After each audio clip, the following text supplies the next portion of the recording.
Ang sulat ni Pablo alang sa mga taga-Galasya. Galasya Kapitulo 1. Gikan ni Pablo nga gitawag pagkaapostol, dili gikan sa tao o pinaagi sa tao, kundili pinaagi kang Hesukristo ug sa Dios nga Amahan nga nagbanhaw kaniya. Ako ug ang tanang kaigsuonan nga uban kanako nangumusta sa mga iglesia sa Galacia. Ang Dios nga atong Amahan ug ang Ginoong Hesukristo maghatag kaninyo sa grasya ug kalinaw. Si Kristo nagtugyan sa iyang kaugalingon tungod sa atong mga sala, aron pagluwas kanato gikan sa pagkadautan niining panahona. Sumala sa kabubuton sa atong Dios ug Amahan. Himayaon ang Dios hangtod sa kahangturan. Amen.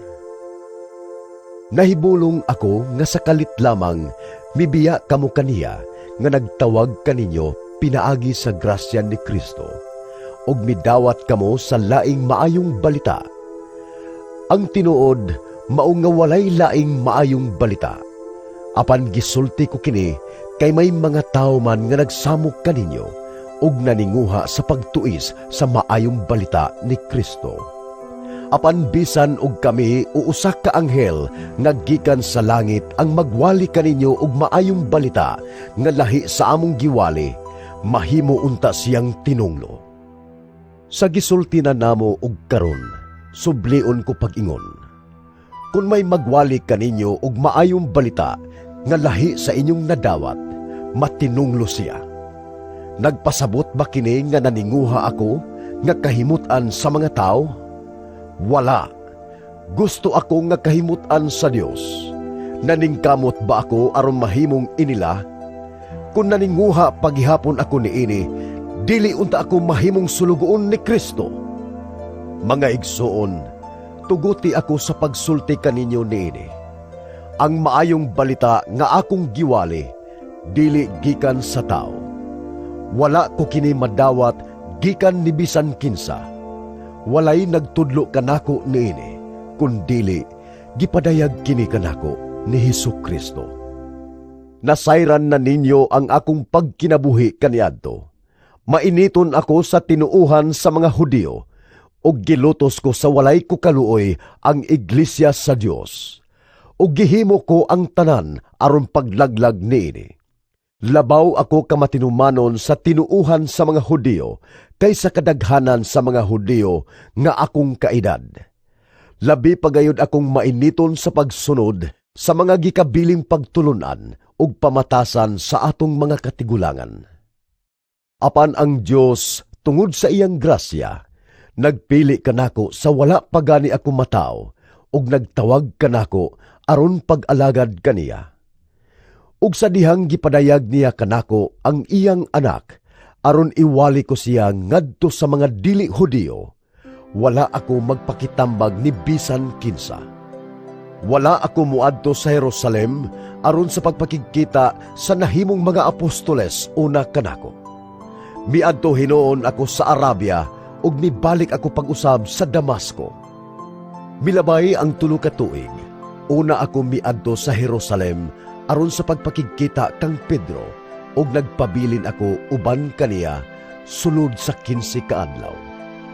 Walay laing apostol nga akong gipakigkitaan gawas kang Santiago, ang igsuon sa Ginoo.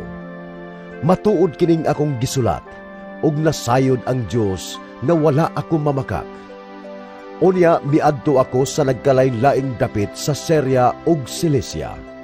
Niadtong higayuna ang mga sakop sa mga iglesia nga iya ni Kristo didto sa Judea, wala pagayod makakita kanako. Nasayod lamang sila mahitungod kanako tungod sa gisulti sa uban. Siya nga naglutos kanato kaniadto, nagsangyaw na karon sa tinuuhan nga kanhi iyang gipaningkamutan paglaglag. Tungod niini, gidayeg nila ang Dios. Galasya Kapitulo 2. Human sa 14 ka tuig, mibalik ako sa Jerusalem kauban ni Bernabe, o gidala ko usab si Tito. Miadto ako tungod kay gipadayag man sa Dios kanako nga kinahanglan muadto ako. Gisaysay ko kanila ang maayong balita nga akong giwali ngadto sa mga dili Hudiyo ug salinain nga tigom ngadto sa tinamod nga mga pangulo, kay dili ako buot nga makawang lamang ang akong gibuhat kaniadto ug karon. Si Tito nga akong kuyog bisag usa ka Grego, wala pugsa sa pagpatuli bisag may pipila ka tawo nga gusto niini. Kining mga tawhana nagpakaaron ingnon nga magtotoo ug hilom nga misulod sa pundok aron sa pagpaniid may tungod sa kagawasan nga atong naangkon pinaagi sa atong pagkahiusa kang Kristo Jesus. Buot nila nga maulipon kita, apan wala gayud kami magpadaog kanila bisag makadiyot aron alang kaninyo among kapanalipdan ang kamatuoran sa maayong balita. Apan kadtong giila nga mga pangulo walay bag-ong gikasugyot kanako. Gisulti ko kini kay dili ko iksapayan kung kinsa sila kaniadto, kay ang Dios walay pinalabi. Apan nakita hinuon nila nga gisugo ako sa Dios sa pagwali sa maayong balita ngadto sa mga dili Hudiyo. Ingon nga siya nagsugo kang Pedro sa pagwali sa maayong balita ngadto sa mga Hudiyo.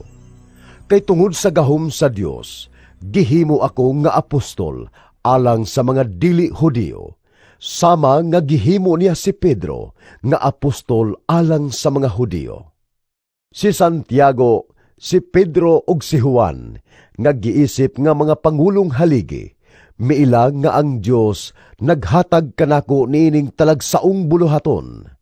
Busa nakiglamano sila kanako ug kang Bernabe, timailhan nga mga kauban kami sa buhat.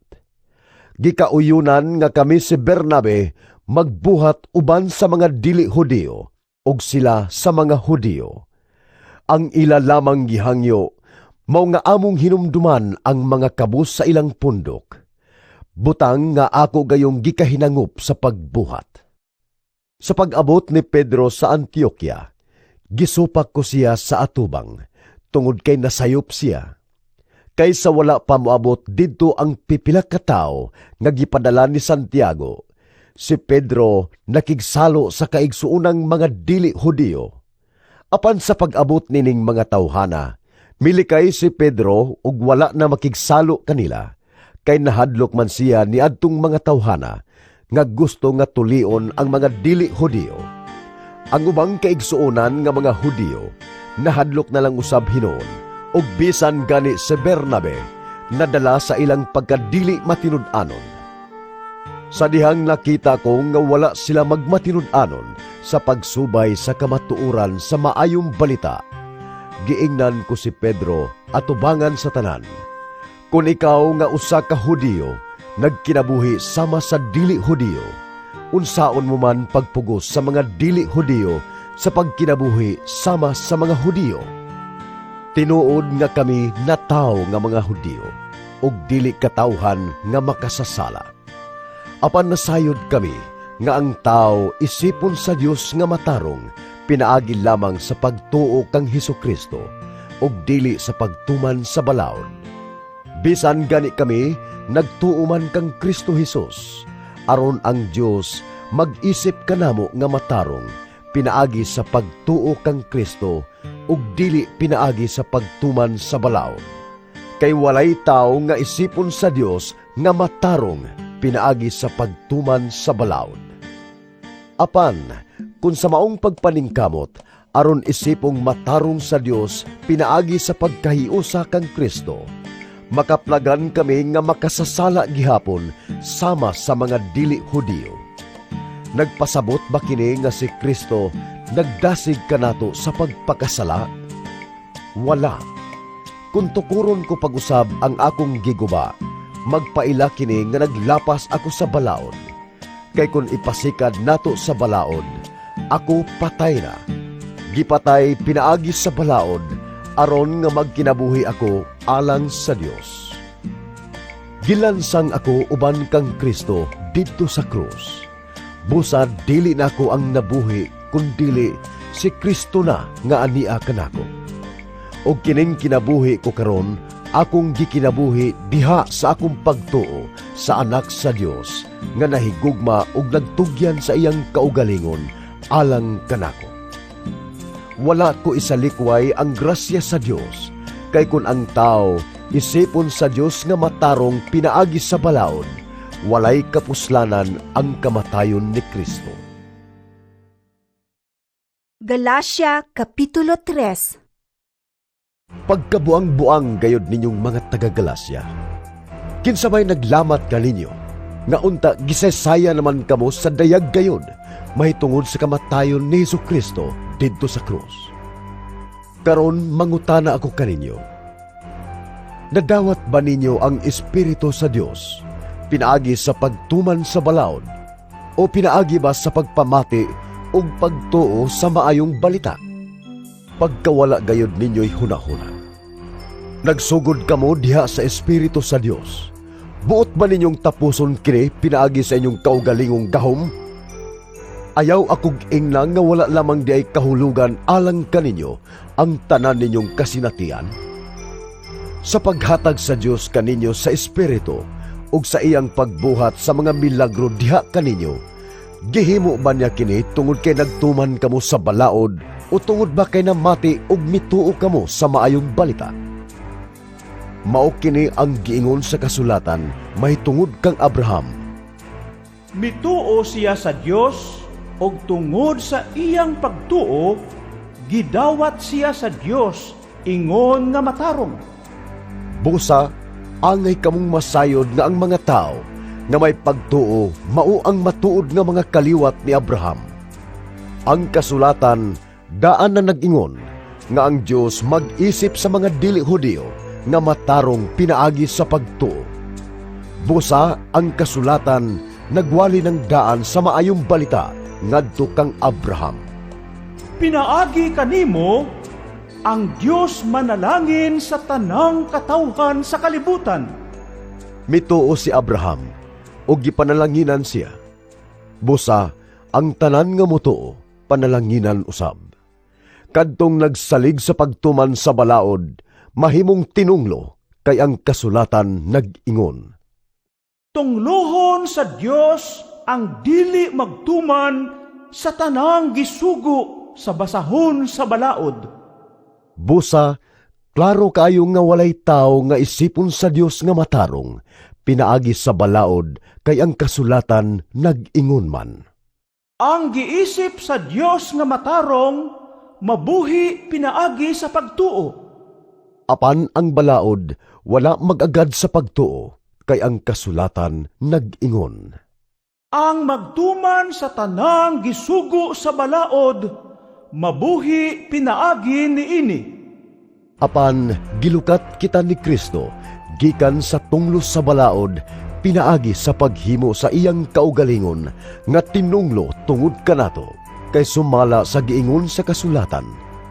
Tinunglo sa Dios si bisan kinsa nga bitayon sa kahoy. Gihimo kini ni Kristo aron ang panalangin nga gisaad sa Dios ngadto kang Abraham, ikahatag ngadto sa mga dili Hudiyo, pinaagi kang Kristo Jesus, aron madawat nato ang gisaad sa Espiritu sa Dios, pinaagi sa pagtuo. Mga igsoon, ani ay usa ka pananglitan. Kunang usa ka kasabutan, gikauyunan o gisilyuhana, wala na'y makasalikway o makadugang ug bisan unsa niini. Ang mga saad gihimo sa Dios ngadto kang Abraham ug sa iyang kaliwat. Wala mag-ingon ang kasulatan ug sa imong mga kaliwat nga sa ato pa daghan, kundili nag-ingon ug sa imong kaliwat. Sa ato pa usa lamang katao nga mao si Kristo. Kini ang buot kong ipasabot. Ang Dios naghimog kasabutan ug nagsaad nga tumanon niya kini. Ang balaod nga gihatag human mulabay ang 430 ka tuig, dili makabungkag sa maong kasabutan o makahimong kawang sa saad sa Dios. Kay kun ang gihatag sa Dios nag-agad pa sa balaod, wala na kini mag-agad sa saad sa Dios.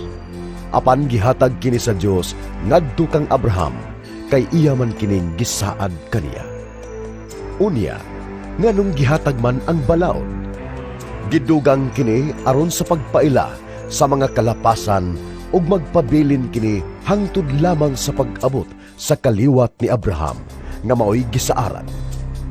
Ang balaod gihatag pinaagi sa mga anghel, inabagan sa usa ka tawo nga maoy tigpataliwala. Ang tigpataliwala gikinahanglan lamang kung may duha ka tawo, apan ang Dios usara. Nagpasabot ba kini nga ang balaod nahisupak sa mga saad sa Dios? Wala. Kung may gihatag pang balaod nga makahatag og kinabuhi sa mga tao, mahimo untang matarong ang tao at tubangan sa Dios pinaagi sa balaod.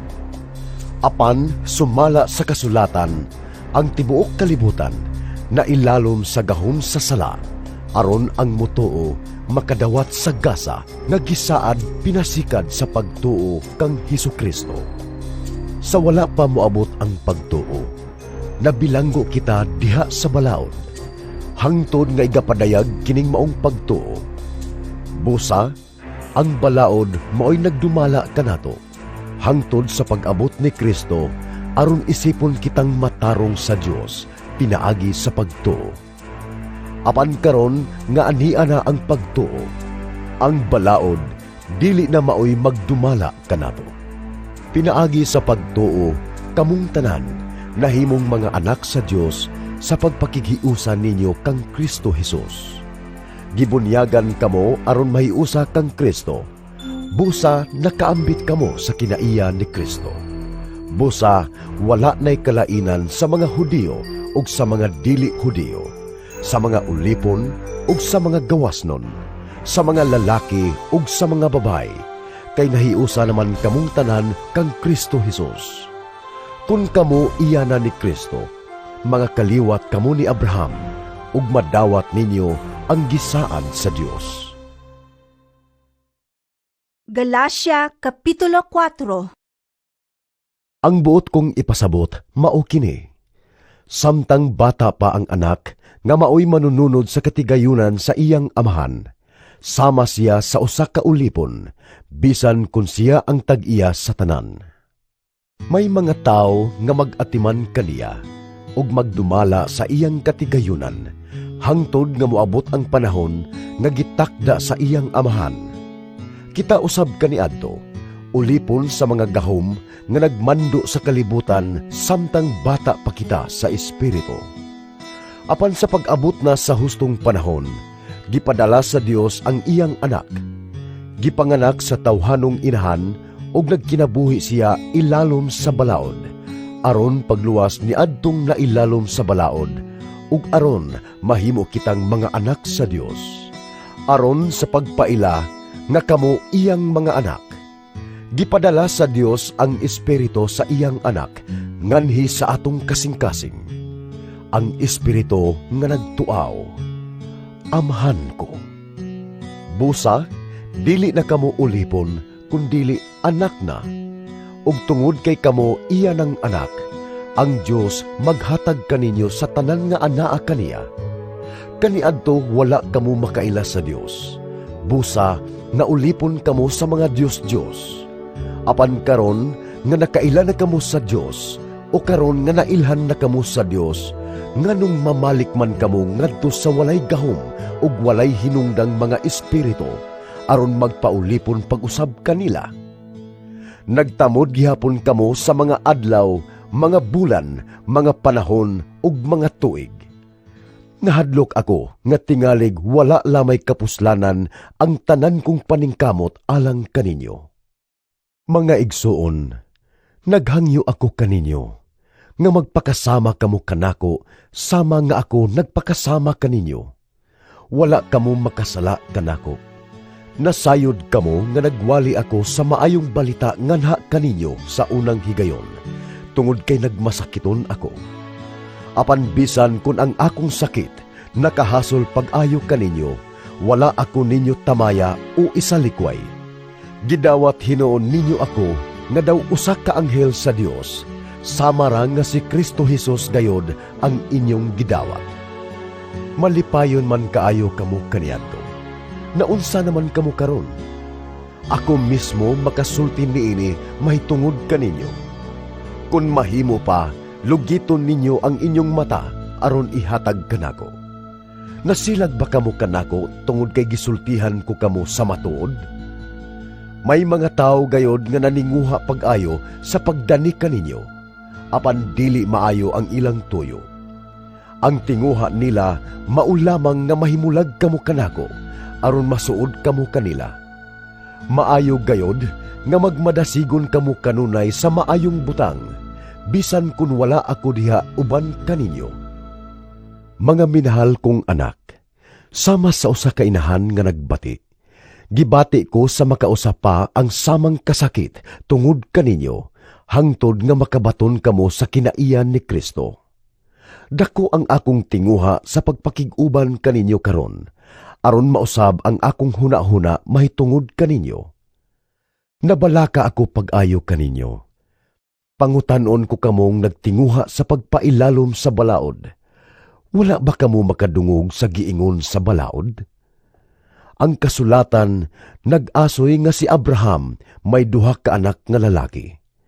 Ang usa, anak sa ulipon nga babae, ug ang usa, anak sa babae nga gawasnon. Ang iyang anak sa ulipon nga babae na tao sumala sa tawhanong paagi, apan ang iyang anak sa babae nga gawasnon na tao sumala sa saad sa Dios.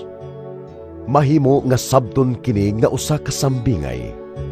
Ang duha ka babae mao ang duha ka kasabutan. Ang usa si Hagar ug ang iyang mga anak na tao nga mga ulipon. Siya ang nagrepresentar sa kasabutan nga nagikan sa bukid sa Sinai. Si Hagar mao ang bukid sa Sinai didto sa Arabia ug nagrepresentar siya sa siyudad sa Jerusalem, karon nga naulipon uban sa tanan niyang katawhan. Apan ang langit ng Jerusalem dili ulipon ug siya mao ang atong inahan, kay ang kasulatan nag-ingon, Pag malipayon, babay nga wala makabaton og anak. Singgit tungod sa kalipay, ikaw nga wala makasinati sa kasakit sa pag-anak. Kay ang babay nga biniyaan, manganak pagmasdaghan kaysa babay nga may bana. Karon mga igsuon, sama kang Isaac, mga anak kita sa Dios tungod sa iyang saad. Apan sama nga niadtong panahona, gilutos sa anak nga nataw sa naandang paagi, ang anak nga nataw tungod sa Espiritu sa Dios. Mausab kini ang nahitabo kanato karon. Apan unsa may giingon sa kasulatan, kini nag-ingon, Papahawaa ang ulipon nga babayi og ang iyang anak.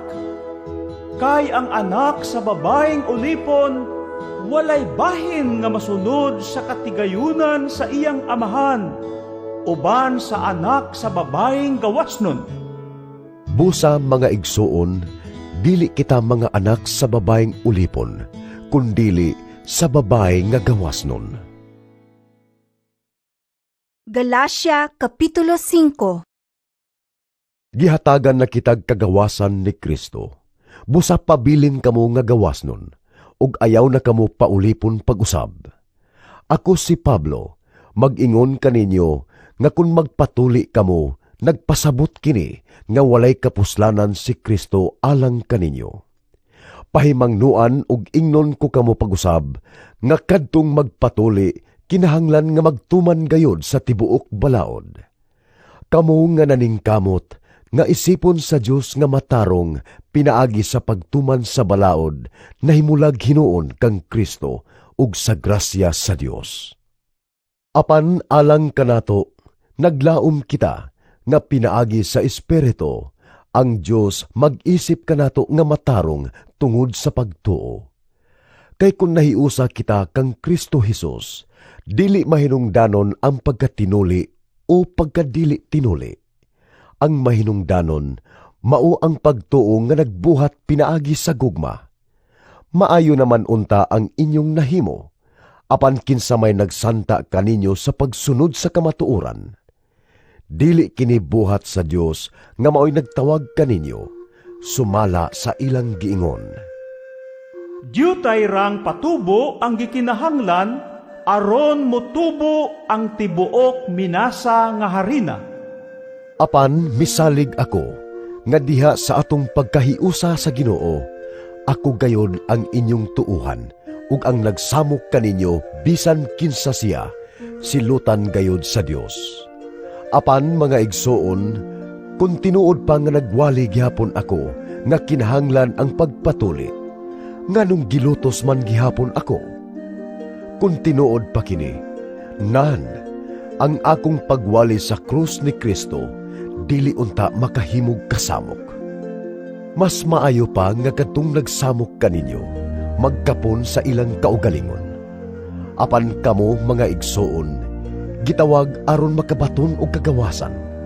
Apan ayaw himo ang pasangil ang inyong kagawasan, aron maghari kaninyo ang lawasnong kaibog. Pag-alagaray hinuon kamo tungod sa gugma, kay ang tibuok balaod natingob sa usa lamang kasugo.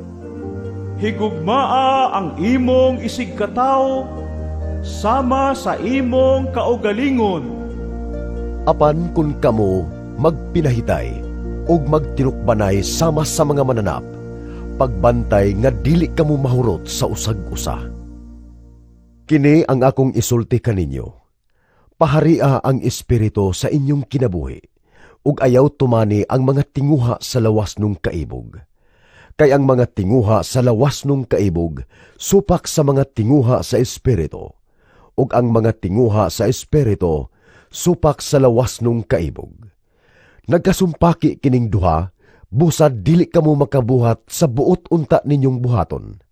Kung ang espiritu maoy nagmando kaninyo, dili na kamo ilalom sa balaod. Sayon kaayo pag-ila sa buhat sa tawhanong kinaiya. Makita kini diha sa salawayon nga pagighilawas. Hugaw ug hilas nga mga buhat. Ingon man sa pagsimba sa mga Diyos-Diyos ug sa pagpamarang. Makita usab kini sa pagdinumtanay, pagbingkil-bingkil, sa kasina, sa kapungot, sa kahakog, sa pagkabahin-bahin, pagkamasinahon, pagkapalahubog, pagkamapatuyangon sa lawas nung kaibog, ug uban pang mga butang nga sama niini. Busa pasidan-an ko kamo karon, sama sa akong gihimo kaniadto. Ang magbuhat niining mga butanga, walay dapit sa gingharian sa Dios. Apan ang Espiritu naghatag sa gugma, kalipay, kalinaw, pailob, kaluoy, kaayo, pagkamatinud-anon, pagkamapausanon, ug pagkamapinugnanon sa kaugalingon. Kining mga butanga, wala may supak sa bisan unsang balaod. Gilansang na diha sa krus sa mga tao nga iya na ni Kristo Jesus, ang mga tawhanong kailibgon ug mga lawas nung pangandoy. Ang Espiritu maoy naghatag kanatog kinabuhi. Busa, paharion nato siya sa atong kinabuhi. Kinahanglan dili kita magmapagarbuhon, o magmasuk-anon, o magmasinahon sa usag-usa. Galacia Kapitulo 6. Mga igsoon, kung usa kaninyo makasala, kinahanglan nga kamong mga hamtong na sa pagtuo, maoy magpabalik kaniya, apan buhatan ninyo kini uban ang kalumo. Ug bantayi nga dili usab kamo matintal. Pag tinabangay kamo sa pagpasan sa inyong mga alantuson, kay niining paagiha, matuman ninyo ang sugo ni Kristo. Kung may maghuna-huna nga bililhon siya bisan kun ang tinuod, mao nga wala di ay siya'y bili, naglimbong lamang siya sa iyang kaugalingon. Ang tagsa-tagsa angay nga magsusi sa iyang kaugalingong binuhatan. Kung maayo kini, makapasigarbo siya sa iyang nahimo sa walay pagtandi niini ngadto sa nabuhat sa uban. Kay ang matag usa, kinahanglan magpasan sa iyang kaugalingong palasanon. Ang gitudluan sa Kristohanong mensahe, angay nga magpaambit sa iyang magtutudlo sa tanang maayong butang nga anaa kaniya. Ayaw limbongi ang inyong kaugalingon, pinaagi sa pagtuo nga makalimbong kamo sa Dios. Ang ipugas sa tao, mauusab ang iyang anihon. Kung magtanom siya diha sa uma sa lawas nun niyang mga tinguha, gikan niini, maani niya ang kamatayon. Kung magtanom siya diha sa uma sa espiritu, maani niya gikan sa espiritu ang kinabuhing walay katapusan. Busa, dili kita magtinapulan sa pagbuhat ug maayo, kay kun magmadasigon kita, muabot ang panahon nga makaani gayud kita sa bunga niini. Busa, samtang may kahigayunan kita, buhaton ta ang maayo ngadto sa tanang mga tao, labi na gayud sa atong isig ka magtotoo. Tan-awa unsa kadagko sa mga letra nga ako gayud ang nagsulat. Kadtong gusto nga magpasikat sa mga butang nga makita, mao ang nagpugos kaninyo sa pagpatuli. Gibuhat nila kini aron dili sila lutuson tungod sa krus ni Kristo. Kay bisan kadtong nagpatuli, wala magtuman sa balaod. Apan gusto sila nga magpatuli kamo aron makapasigarbo sila nga midawat kamo sa seremonya sa pagtuli. Apan alang kanako, magpasigarbo lamang ako sa krus sa atong Ginoong Hesukristo, kay pinaagi sa iyang krus, patay na ang kalibutan alang kanako, ug ako patay na alang sa kalibutan. Dili mahinungdanon kung ang usa ka tawo tinuli ba o dili. Ang mahinungdanon mao nga siya bag-o nang binuhat. Alang niadtong nagsunod niining lagdaa, panghinauton ko nga ang kalinaw ug kaluoy mag-uban kanila ug sa tanang katawhan sa Dios. Sa katapusan, manghinaot ako nga wala na untay magsamok kanako, kay ania sa akong lawas ang mga ulat nga nagmatuod sa akong pagkaulipon ni Hesus. Mga igsoon, ang grasya sa atong Ginoong Hesukristo mag-uban kaninyong tanan. Amen.